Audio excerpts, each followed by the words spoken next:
a presentation of the United States Fish and Wildlife Service.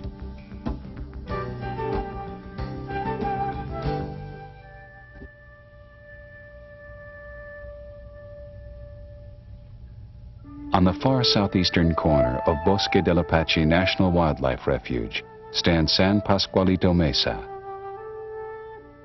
For centuries, the Piro people would retreat here to their many-roomed pueblo, high above the Rio Grande Valley, when threatened by their warring neighbors. From this vantage, sometime during 1598, the Piro saw a column of 130 Spanish soldiers, 83 ox carts, 400 settlers, and 7,000 head of cattle, led by Don Juan de Oñate, struggle northward from Mexico. Over the next centuries, many more would follow the same track, now called El Camino Real, the Royal Road, that stretched 1,200 miles from Mexico City to Santa Fe. Most just passed through, but a few settled here in the valley to farm and ranch. The land along this stretch of the Rio Grande was a fertile oasis in a region where rain was rare. Every spring, the river, swollen with snowmelt from the Rockies, would crest its banks and flood the valley floor, depositing nutrient-rich silt. Cottonwood and willows grew thick in the valley bottoms. There were large expanses of marsh where waterfowl flourished. Game was plentiful. Every few years, a catastrophic flood would rearrange the landscape, scouring out the wetlands, flushing away the salts, clearing the clogged brush. The river in its rampage often changed course, leaving behind open bodies of water called oxbows in its former channel. Rather than being destructive, the periodic floods renewed and invigorated this thriving riparian habitat with its mosaic pattern of diverse plants and animals. But for farmers in the valley to succeed and for towns to prosper, they needed water they could depend upon in this arid region. So during the early 1900s, dams were built and irrigation ditches dug. The mighty Rio Grande was finally tamed, and now for the most part stayed within its banks. With the floods no longer revitalizing the bottomlands, most of the marshes and ponds grew over and filled in. Even though their wetlands were disappearing, the cranes, geese, and ducks still returned each fall to the Rio Grande Valley, as they had for thousands of years. In 1939, President Roosevelt, as part of a visionary program to establish a national wildlife refuge system, created Bosque del Apache National Wildlife Refuge. Its primary purpose was to provide habitat for waterfowl and other birds that traditionally migrated along the Rio Grande corridor.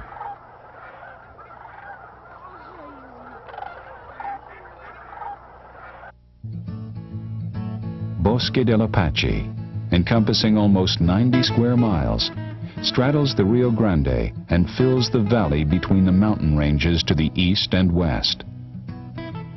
Most of the refuge is upland desert, brush and grasslands. In the valley bottoms are riparian forests, croplands and wetlands.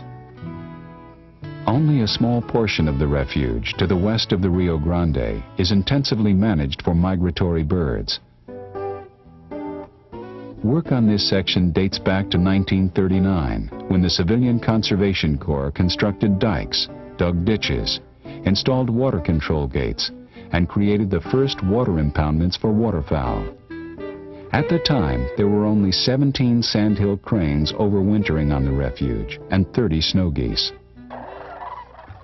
Today, more than 17,000 sandhills, 30,000 snow geese, and thousands of ducks use the refuge as their winter home. This stunning success did not come about because nature was allowed to take its course, but is the result of intensive habitat engineering and wildlife management that affects just about every aspect of life on Bosque del Apache. Water is what makes Bosque work. Without it, there would be desert. All the water on the refuge is where it is by design. A carefully engineered network of ditches and drains moves the water by gravity flow from the Rio Grande to the fields, the wetlands, riparian areas, and back to the river. While the water delivery system works well, it still requires constant monitoring and maintenance to keep the irrigation ditches and drains clear. This ability to move the water precisely to where it is needed is a key ingredient of the Refuge's wetlands management program. Some of the smaller impoundments on the Refuge are managed by controlled flooding, which encourages the growth of native food plants through what is called moist soil management. If all goes well, plants such as millet and smartweed grow, which are of high value to wildlife, and other plants of low value, such as cocklebur, are discouraged. Marshes are drained in the spring, resulting in mudflats on which seeds will germinate into young plants. These plants mature through the summer and remain available for the fall migrants. When the waterfowl arrive in the fall, once again the fields are flooded to a depth shallow enough so that ducks and geese can easily feed on the submerged vegetation. The large impoundments on the Refuge that are seen from the tour road are managed to imitate the natural flood regime of annual flooding and the occasional catastrophic flood that occurred in the valley before the dams. Under the natural cycle, it would take several years for an open body of water, perhaps a pond left behind when the river changed its course, to fill in with vegetation. A catastrophic type flood might then scour out the wetlands and the cycle would begin again. On the Refuge, the wetlands are managed to imitate the natural cycle. To begin a cycle, water is drained from the mature marsh, the land cleared, disked, plowed, and then refilled. Water is maintained in wetlands during the following growing season for control of perennial vegetation. The following year, rich annual vegetation is produced when water is removed from the wetland. This vegetation benefits seed-eating wildlife, particularly waterfowl and small mammals. As the wetland ages, natural plant succession occurs. Perennial bulrushes and cattail replace annual vegetation. The roots and tubers of these plants are preferred food for geese and cranes. After a few years, woody vegetation begins to take over, which attracts other species of wildlife. The brush for songbird nesting, the denser underbrush providing cover for deer and other wildlife. After 5 to 6 years, the mature marsh loses its value to most species of wildlife. The marsh is then drained, and the cycle begins again. The Refuge is a mosaic of these wetlands, each at a different stage of succession. One of the most labor-intensive challenges on the Refuge is controlling the exotic plant tamarisk or salt cedar. A native of the Mediterranean and Asia, the shrub was brought to this country with good intentions as a soil stabilizer and to use as an ornamental. But it soon spread with a vengeance and now dominates riparian areas throughout the Southwest. It grows in dense thickets, crowding out native vegetation such as willows and cottonwoods. It offers few benefits for wildlife. It's an ongoing battle on the Refuge to control salt cedar's rapid spread and to reclaim the land where it has gained its stranglehold. After the bulldozers are finished, the land is plowed and raked to remove all the roots. The cleared land may be used to develop wetlands or restore native riparian forests, or used for farming.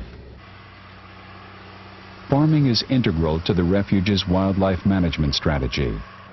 Local farmers work a portion of the Refuge land in a sharecropping arrangement. They grow corn for the Refuge and alfalfa, which the farmer keeps for this labor. The Refuge staff also plants corn, clover, and winter wheat for wildlife. Wildlife managers use corn not only to provide a high-energy food source, but also to control the movement of birds on the refuge and in the valley.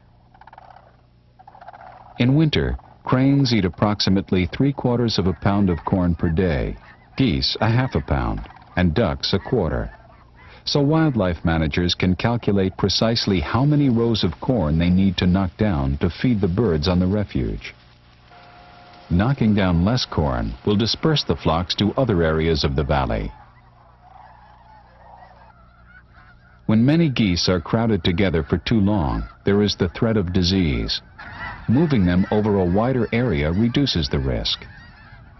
How and when the birds are encouraged to move is coordinated with state wildlife management areas north of the refuge. The corn is knocked down to a height where the cranes can comfortably feed while keeping an eye out for coyotes. Geese prefer open areas for feeding, where they are less vulnerable to coyotes. Coyotes perform an essential job on the refuge, culling out birds that are sick, crippled, or weak. The result? Healthier flocks. After feeding most of the day, the cranes and geese return to the river or to the large wetlands on the refuge for the night. It is an unforgettable experience to view wave after wave of cranes and geese flying in as the sun sets.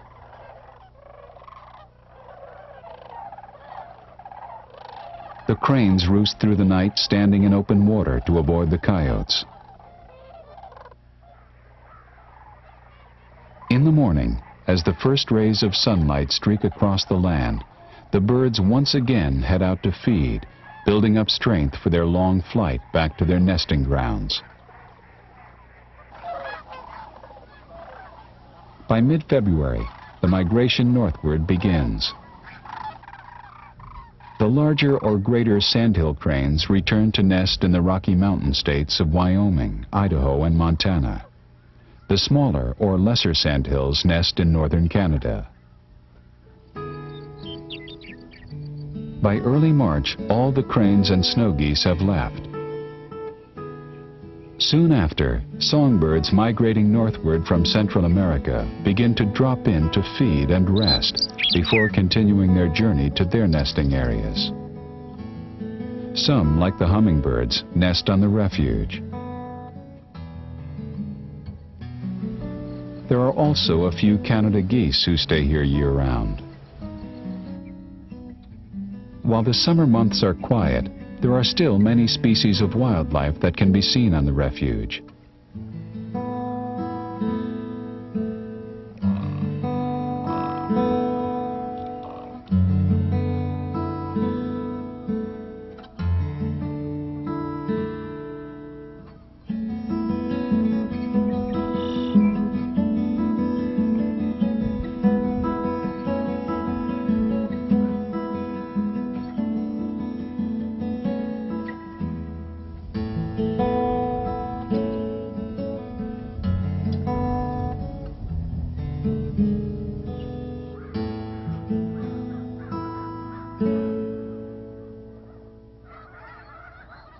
While the mission of the refuge is first and foremost to provide habitat for wildlife, primarily migrating sandhill cranes, geese, and endangered species, Bosque del Apache is also very much part of the Middle Rio Grande Valley community.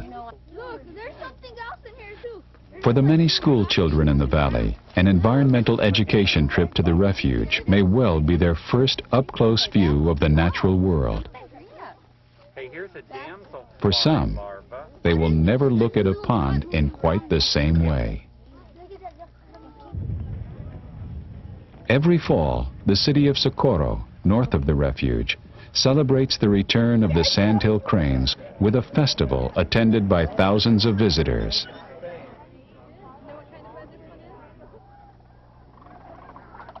During the late fall and winter months, visitors from all over the world come to Bosque to witness one of the most awe-inspiring sights in America that also happens to be one of the most accessible. The cranes and geese on the refuge have grown accustomed to people. but only at a distance.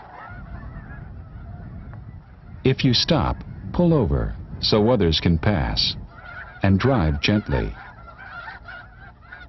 For every car door slam, or running, or too close an approach that causes a bird to feel threatened enough to fly, valuable body reserves of energy are used, energy that the birds are banking for their long migration to their nesting grounds later in the winter. So move gently and don't try to get near the birds. Great pictures and views are available at one of the many viewing platforms along the Wildlife Drive. There are also several hiking trails on the refuge. The river trail skirts the Rio Grande, while the canyon trail offers a broad view. For those who want to be more closely involved with the life at the refuge, both human and wildlife, consider becoming a volunteer. Bosque has one of the most successful and popular volunteer programs in the nation. There are many things to do: bumping corn, conducting wildlife surveys, construction, helping visitors.